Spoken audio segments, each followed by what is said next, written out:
There are two people who I so deeply respect for their political bets: Peter Thiel and Donald Trump. So one of the books that I recommended called The Unwinding by George Packer, he actually talks about Peter Thiel there. This is in 2013. And Thiel talks about, he was like, whoever runs for office next, they don't need to run on an optimistic message. They need to run on a message that everything is fucked up and that we need to fix. And if you think about, that's why Thiel's endorsement of Trump with the American carnage message is, it was shocking, right, at the time. But he had that fundamental insight that that's what the American people wanted. Trump, too, comes out of an election in 2012 where the literal GOP autopsy, the report produced by the party, says we need to be pro-mass immigration. What happens? Immediately after 2012, they start to go for mass immigration. Basically, they go for like these amnesty plans, the so-called Gang of Eight plan, Marco Rubio, and all of this in 2013. It falls apart. But Republicans get punished by their base in 2014.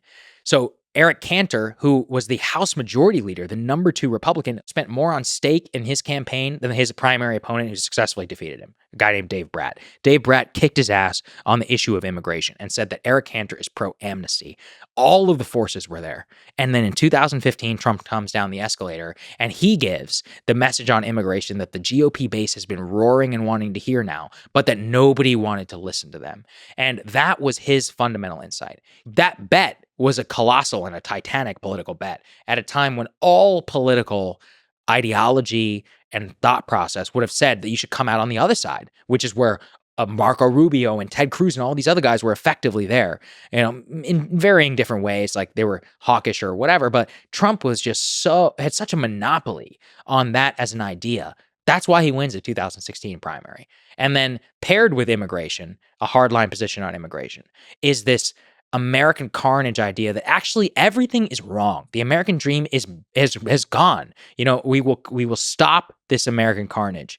And I think American carnage is one of the most important inaugural speeches ever given in American history. It's put it up against every single other speech. There's nothing else like it. But that was what the country wanted at the time.